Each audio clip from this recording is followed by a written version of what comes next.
Top quality और consistent performance के लिए सिर्फ सिल्वर पंप नाम याद रखना।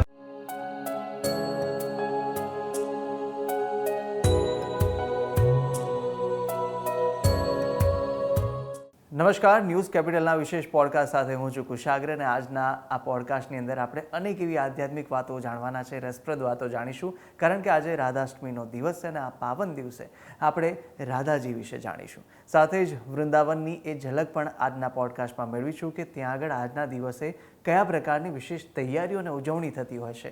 સાથે આજના આ યુગની અંદર આપણે રાધાજીમાંથી શું શીખવા જેવું છે તે વિશે આપણે જાણવાના છે. આપણી સાથે વડી સરકાર જે વૃંદાવન ધામના આપણી સાથે ગુરુજી આપણી સાથે જોડાવાના છે, શ્રી હિત ચિન્મયલાલજી મહારાજ, અને તેમનું સ્વાગત કરીશું.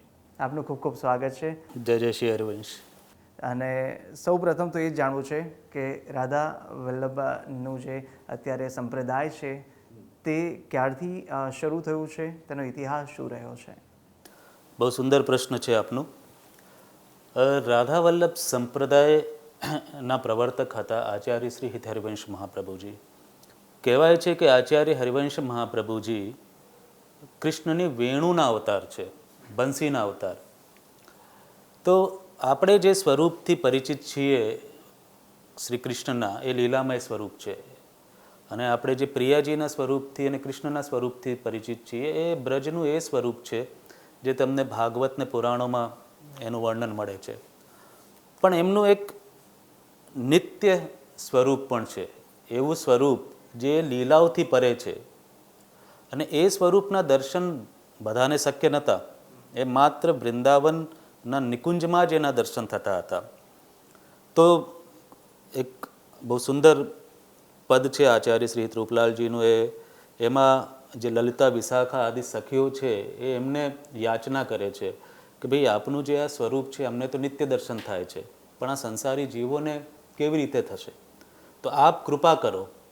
તો કહેવાય છે કે જ્યારે એ લોકો યાચના કરે છે, રાસ મધ્ય લલિતા અધિક પ્રાર્થના ઝૂકીની, તો કહેવાય છે કે આ સંસારમાં પ્રગટ થઈને કોઈ આપનું આ નિકુંજનું દર્શન અમને કરાવે.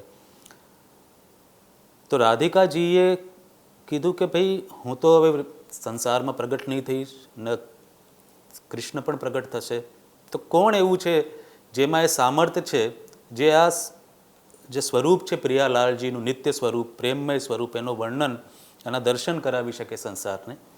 તો એમની જે સૌથી પ્રિય અને નિકટ જે હંમેશા રહે છે એ તો બંસી હતા. બંસી સ્વરૂપ, બંસીજી હંમેશા એમના હસ્તકમલમાં જ રહે છે. તો કહે છે કે આ જે એવા સાક્ષી છે જે સંસારમાં પ્રગટ થઈને આ નિકુંજનું વૈભવના દર્શન સંસારી જીવોને કરાવી શકે છે. તો એ બંસીજીને, વેણુજીને આજ્ઞા કરે છે કે આપ ભૂતલ પર પ્રગટ થાઓ અને આ નિત્ય વિહારનું જે નિત્ય વૃંદાવન છે એના દર્શન સમસ્ત જીવોને કરાવો. તો જીવો આ દર્શન કરીને એનું રસપાન કરીને અમૃત પ્રાપ્ત કરી શકે, આનંદ પ્રાપ્ત કરી શકે. તો આ રીતે હરિવંશ મહાપ્રભુજીને જ્યારે પ્રિયાજીએ આજ્ઞા આપી તો એ વેણુ આ ભૂતલ પર 550 વર્ષ પૂર્વ એમને બાદગ્રામ નામક સ્થળ છે બ્રજમાં, ત્યાં પ્રગટ થયા અને પ્રગટ થઈને સમસ્ત વિશ્વને શ્રી રાધા વલ્લભ સંપ્રદાય, હિત સંપ્રદાય કે પ્રેમ લક્ષણા ભક્તિ સંપ્રદાયના દર્શન કરાવ્યા. આવી રીતે આ રાધા વલ્લભ સંપ્રદાયની પ્રાગટ્ય થયું. બિલકુલ. અને આજનો દિવસ ખૂબ જ મહત્ત્વનો હોય છે, રાધાષ્ટમીનો દિવસ.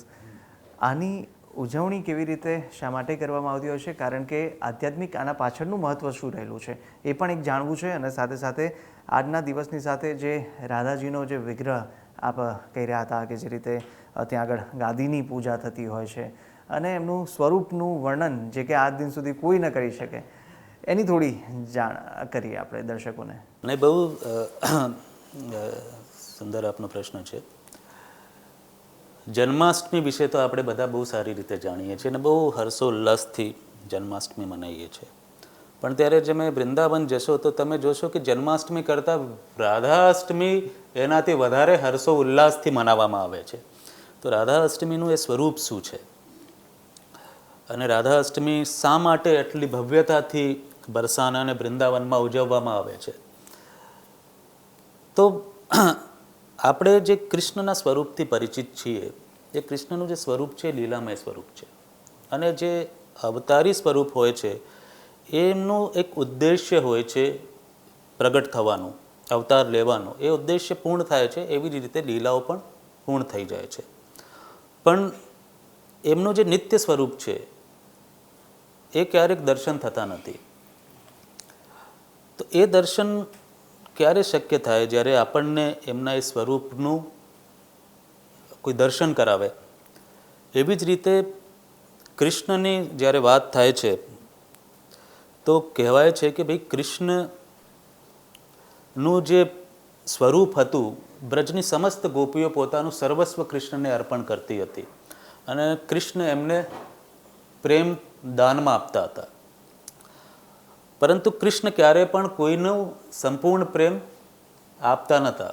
જે માંગે એને કૃષ્ણ અર્પિત કરી દે. બ્રજના ઘણા સંપ્રદાયો છે એ કૃષ્ણ પ્રધાન સંપ્રદાય છે, જ્યાં મૂળ ઉપાસના કોની છે? કૃષ્ણ ચરણારવિંદની. કેમ કે કૃષ્ણ એક પરમ પુરુષોત્તમ સ્વરૂપ રહ્યું.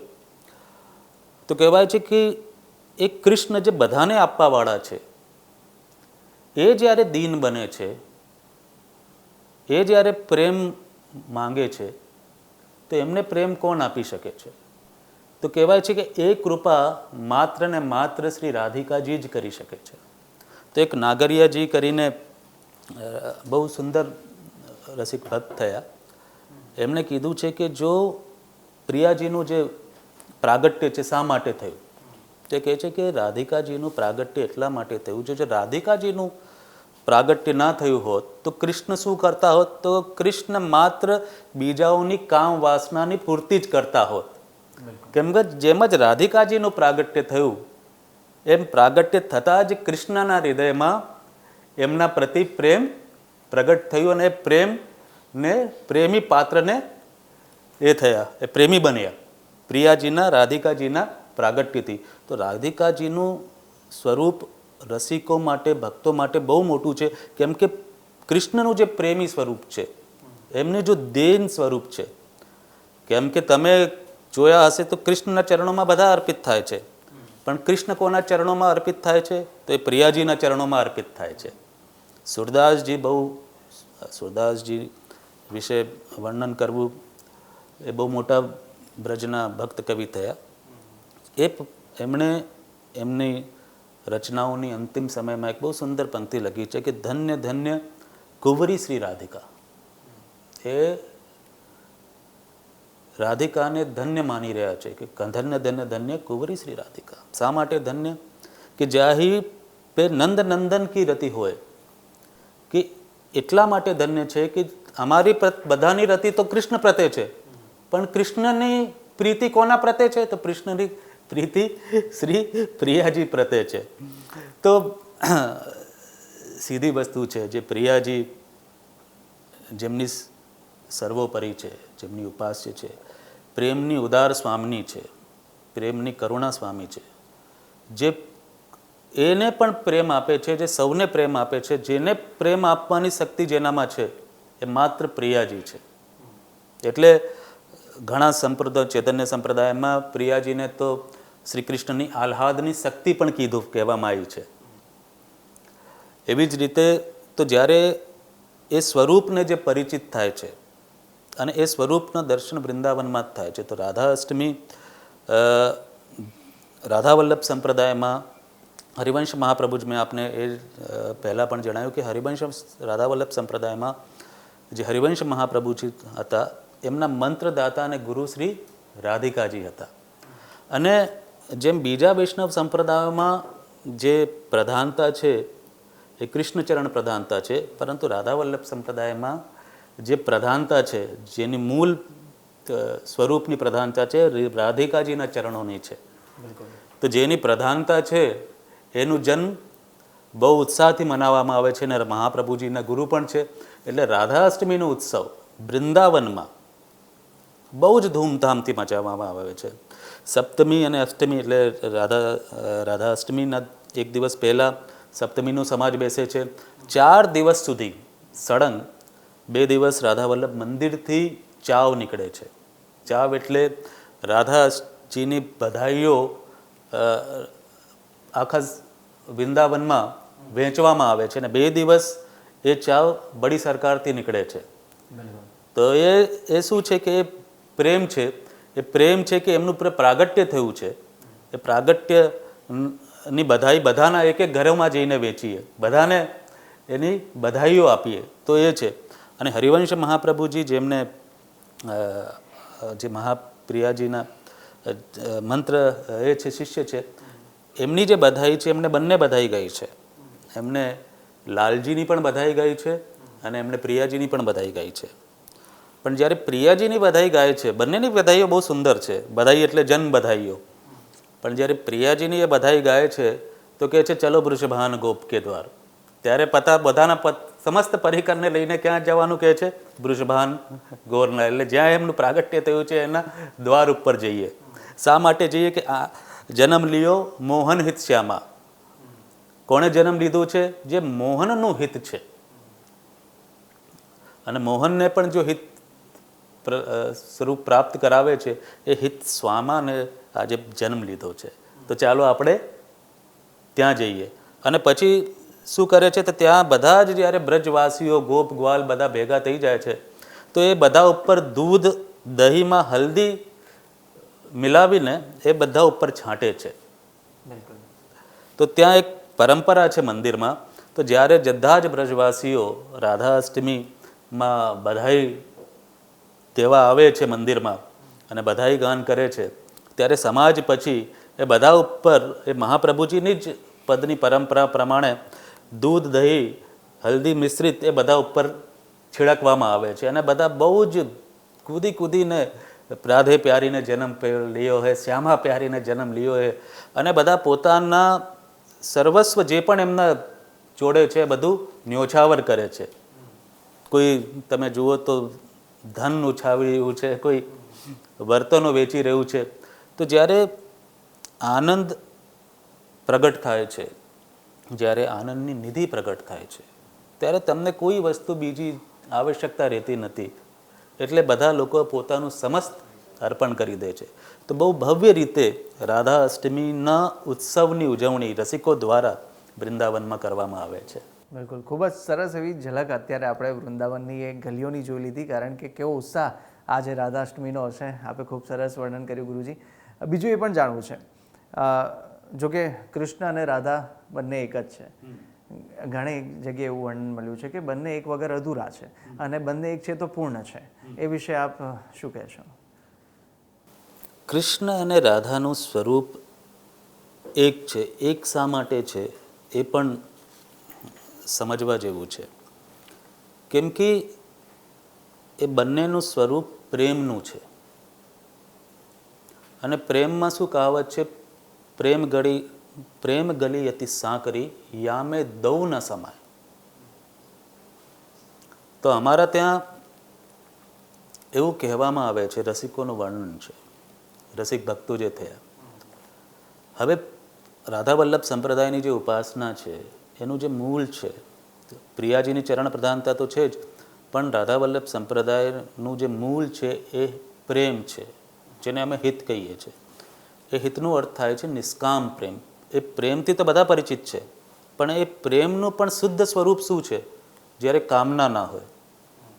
તમે આપણે જ્યારે ચર્ચા થતી હતી, આપણે એક વાત થઈ કે યંગ જનરેશનને શું આપણે સંદેશો આપી શકીએ. તો યંગ જનરેશનને એક જ સંદેશો જે સૌથી મહત્ત્વનું છે એમના જીવન માટે, એક જ છે કે આપણા જીવનમાં સૌથી મહત્ત્વની વસ્તુ પ્રેમ જ છે. અને એ પ્રેમની હૂંફ જ બધાને જોઈએ. પ્રેમ વગર ભલે ધન છે, સંપત્તિ છે, નામ છે, પણ એ બધી જ વસ્તુઓ એક સમયમાં જઈને ફીકી થઈ જાય છે પ્રેમની હૂંફ વિના. તમે ઘણા કિસ્સાઓ જોયા હશે. હમણાં જ ગુજરાતનો એક કિસ્સો છે, બહુ મોટા આપણા એ હતા, શું કહેવાય, નમકીનના વેપારી, જેમને સુસાઇડ કમિટ કરી લીધું. હવે એમની જોડે શું નહોતું? તો મનુષ્ય કહેવાય છે કે એમને પત્નીના અવસાનના દુઃખમાં, વિરહમાં એમણે સુસાઇડ કમિટ કર્યું. તો એ પ્રેમની જે હૂંફ છે ને, એ જીવનમાં સૌથી જરૂરી છે. અને એ પ્રેમને જો આપણે સમજી ગયા તો પ્રેમને સમજ્યા વગર બીજી કોઈ વસ્તુને સમજવાની આવશ્યકતા નથી. એ જ પ્રેમનું જે અજ્વલ સ્વરૂપ છે, નિષ્કામ સ્વરૂપ છે, એના તમે દર્શન કેવી રીતે કરશો? હવે હું કહી દઉં આપને કે પ્રેમના દર્શન કરો, તો આ પ્રેમના દર્શન કેવી રીતે કરશું? એના દર્શન કેવી રીતે કરાવું? તો આપ કેવી રીતે સમજશો પ્રેમ છે? તો એ પ્રેમને સમજાવવા માટે તમને એવો સ્વરૂપ જોઈએ જે પ્રેમને તમને બતાવી શકે આ સાચું પ્રેમ છે. તો એ બે સ્વરૂપ માત્ર બે જ જણ છે, રાધિકાજી અને કૃષ્ણ, જે આપણા આખા સંસારને એ જે નિષ્કામ પ્રેમ છે, કામના વગરનું, એ કામના વગરના પ્રેમના દર્શન એ બે સ્વરૂપથી જ થાય છે. તો એ જ્યારે એ લીલા કરે છે પ્રેમમય, ત્યારે બે થઈ જાય છે. જેમ સમુદ્ર છે તમારું, સમુદ્ર અને લહેરો જુદી હોય નહીં ને, પણ એક પછી એક લહેરો ઉઠતી જાય અને એ જ લહેરો પાછી સમુદ્રમાં મળી જાય. તો એ લહેરો જ્યારે એક પછી એક ઉઠે છે, એમ કહેવાય છે કે વૃંદાવનમાં જે રાધા કૃષ્ણની લીલાઓ છે એ એક પછી એક પ્રેમની લીલાઓ ઉઠે છે. ત્યારે બંને જુદા સ્વરૂપમાં હોય છે. કેમ કે એ પ્રેમના લીલાના દર્શન કરાવી રહ્યા છે.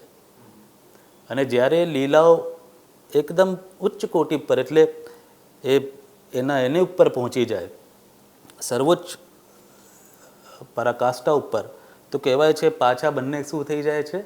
એક થઈ જાય છે. તૌ મન મિલ એકે ભય શ્રી રાધા વલ્લભલાલ. અને જ્યારે સંસારને પ્રેમના દર્શન કરાવવા હોય ત્યારે રાધા કૃષ્ણ બનીને એમના સ્વરૂપથી એ પ્રેમના દર્શન કરાવે છે કે આ સાચો પ્રેમ છે, આ નિષ્કામ પ્રેમ છે. આ પ્રેમને તમે સમજી ગયા તો આ પ્રેરણા છે તમારા માટે, તમારા જીવન માટે. આને જ સમજવાની આવશ્યક છે, બીજી કોઈ વસ્તુને સમજવાની આવશ્યકતા નથી. તો એ બે થઈને પણ એક છે અને એક થઈને પણ બે છે. બિલકુલ. અને પ્રેમની આપ વાત કરી રહ્યા હતા, પ્રેમ અને એક મોહ, એ બંનેમાં શું તફાવત ને શું સમાનતા? બહુ મોટો તફાવત છે. સમાનતા ખરી કોઈ? પ્રેમનો એક અંશ મોહમાં છે, બરોબર? પ્રેમનો એક અંશ મોહમાં છે, પરંતુ એ મોહમાં કામના છે. અને જ્યારે કામના આવે ત્યારે પૂર્ણ પ્રેમ રહેતું નથી. અને જ્યારે કામના આવે ને ત્યારે પ્રેમ તમને મોહ દુઃખી કરે છે. એક મોહનું ઉદાહરણ આપું. અમારા વૃંદાવનનું પ્રેમ શા માટે પ્રિયાલાલજીનો પ્રેમ સર્વોપરી કહેવામાં આવે છે? કે કહીએ છે કે યશોદાનું પણ પ્રેમ હતું કૃષ્ણ પ્રત્યે, વાત્સલ્ય પ્રેમ કહીએ. અને એમને કૃષ્ણ પ્રત્યે મોહ પણ હતો કે કૃષ્ણ મારો છે. ગોપીઓને પણ કૃષ્ણ પ્રત્યે મોહ હતો કે કૃષ્ણ મારો છે.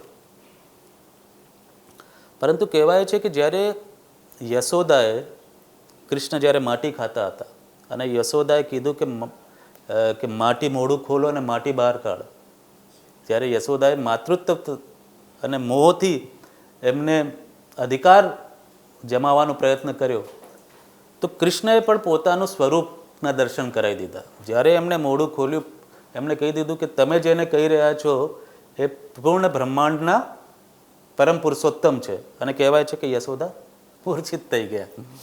એવી જ રીતે ગોપીઓને પણ મોહ હતું.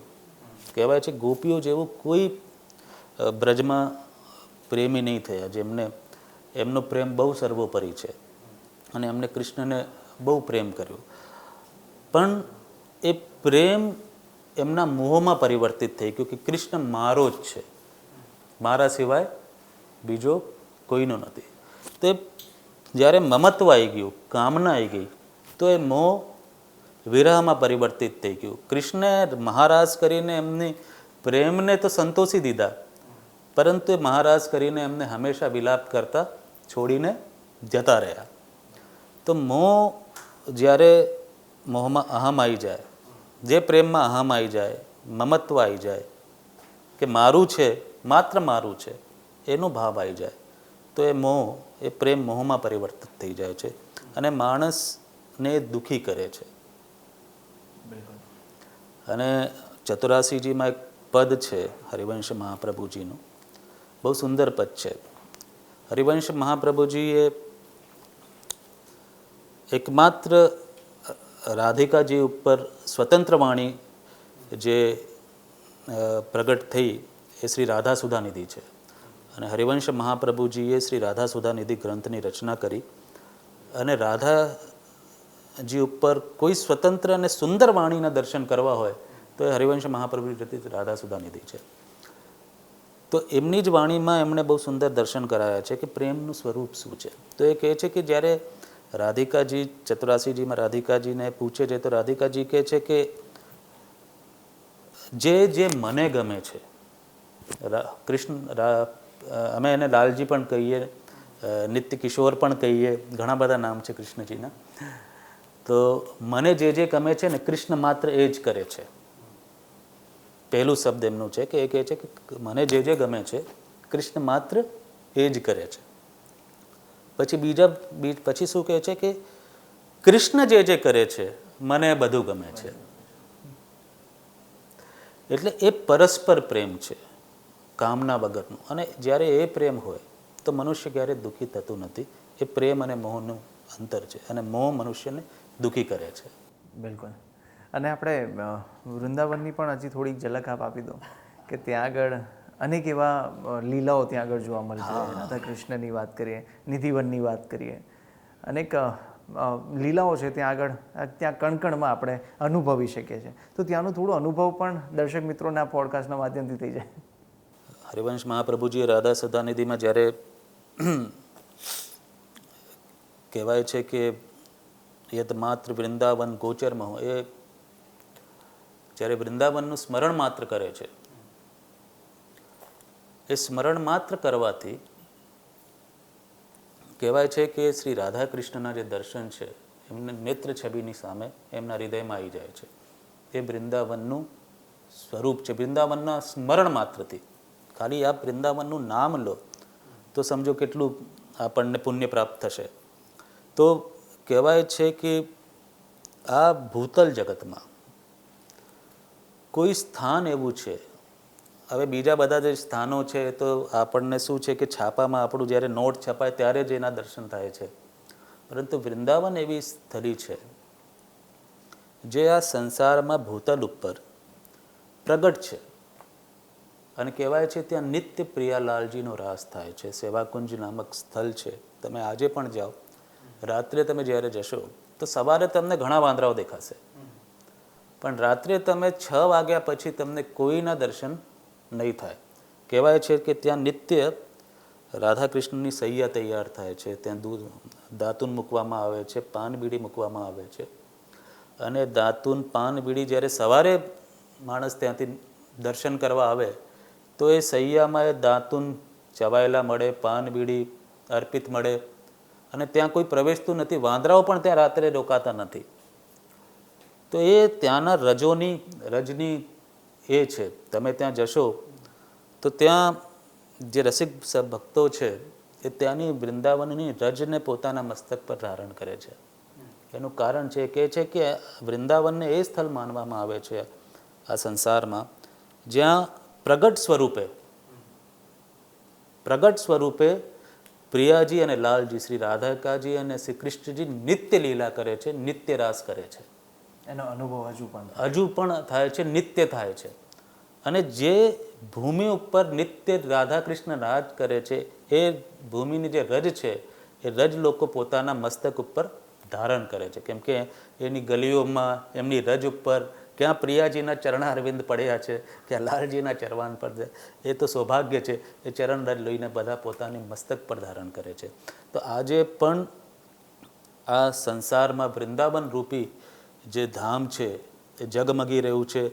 કૃપા છે જ્યાં નિત્ય પ્રિયાલાલજીના રાસ આજે પણ થઈ રહ્યા છે અને જીવોને, આપણા જેવા સંસારીઓને એના દર્શન થાય છે.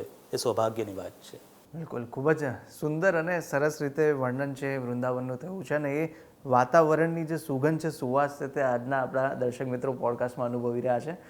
ગુરુજી, બીજું એ પણ જાણવું છે કે રાધાજીની કૃપા મેળવવા માટે, પ્રિયાજીની કૃપા મેળવવા માટે કોઈ એવું નિત્યક્રમ, પૂજા વિધિ, કોઈ વિધાન, અને ખાસ કરીને આજના દિવસ માટે પણ શું કરી શકાય? રાધાજીની કૃપા કોને પ્રાપ્ત થાય? એ કૃપા એમને પ્રાપ્ત થાય જે રાધિકાજીના કૃપાપાત્ર છે, કે એમના હૃદયના કૃપાપાત્ર છે, જે એમના ચરણ, એમના સ્વરૂપને સમજી શકે છે. એની જ કૃપાથી તમને રાધિકાજીની કૃપા પ્રાપ્ત થઈ શકે. ઘણા લોકો કહે છે એક ભજન ગાય છે કે રાધે રાધે રટો ચલે આएंगे બિહારી, પણ વૃંદાવનના રસિકો કહે છે કે અરે બિહારી કहीं ચલે નહીં આएंगे, तुम ખાલી રાધેજા કી કૃપા ચરણ કૃપા બી પ્રાપ્ત કરી લેશો તમે તો તમે જોશો તો એમના ચરણારવિંદની પાસે જ તમને બિહારીજી મળી જશે.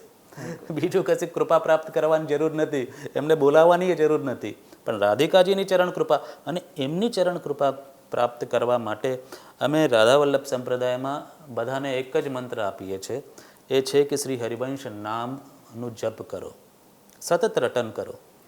તો જે લોકો આ પ્રેમ ઉપાસનામાં રાધિકાજીની કૃપા પ્રાપ્ત કરવા માંગે છે એમને એક જ રસિકાચાર્ય થયા આચાર્ય શ્રી હરિવંશ મહાપ્રભુજી, જેમનું રચિત શ્રી રાધા સુધાનિધિ બહુ સુંદર ગ્રંથ છે. એ હરિવંશ મહાપ્રભુજીનું જ, કેમ કે જેની ઉપર કૃપા હોય એ જ રાધિકાજીના સ્વરૂપનું વર્ણન કરી શકે. તો એમને જે રાધિકાજીનું સ્વરૂપ વર્ણન કર્યું છે, તો સોહી કૃપા અતિ સુગમ નહીં કીજે કોણ ઉપાય. રસિકો કહે છે કે એમની કૃપા સુગમ નથી પ્રિયાજીની, તમે ભલે રાધે રાધે કરો પણ રાધિકાજીનું સ્વરૂપ તમને ખબર કેવી રીતે પડશે? તો સ્વરૂપ એનાથી પ્રગટ થઈ શકશે જેના હૃદયમાં રાધિકાજીનું સ્વરૂપ વિદ્યમાન છે, તો એ હરિવંશ મહાપ્રભુજી છે. તો હરિવંશ મહાપ્રભુજીના સહજ નામ સ્મરણથી પણ તમને શ્રી રાધિકાજીની કૃપા પ્રાપ્ત થઈ જાય છે, અને રાધિકાજીની કૃપા પ્રાપ્ત થઈ તો તમને સમસ્ત વૃંદાવનની કૃપા, શ્રી લાલજીની કૃપા, સખી પરિકરની કૃપા, સૌની કૃપા પ્રાપ્ત થઈ જાય છે. ખૂબ સરસ સરસ વાતો આપના થકી જાણવા મળી છે. ગુરુજી, ખૂબ ખૂબ આભાર આપનો, અમારા આમંત્રણને માન આપીને આપ અહીંયા પધાર્યા તે બદલ. ના બસ જય જય હરિવંશને આ સંદેશો આપણા યુવા વર્ગને જાય અને પ્રિયાજીના સ્વરૂપથી બધા અવગત થાય અને હરિવંશ મહાપ્રભુજીના સ્વરૂપથી અને એમની વાણી રાધા સુધાનિધિથી અવગત થાય, એ જ પ્રયત્ન હતો. જય જય શ્રી હરિવંશ. તો અનેક એવી ખૂબ રસપ્રદ વાતો છે તે આપણે જાણી છે આ પોડકાસ્ટની અંદર, આધ્યાત્મિક રીતે આજના દિવસનું મહત્ત્વ અને સાથે જ રાધાજી પ્રિયાજીના જે અદ્ભુત પ્રસંગો છે અને શું શીખવા જેવું છે તે આપણે જાણ્યું હતું. હાલ મને આપશો રજા. નમસ્કાર.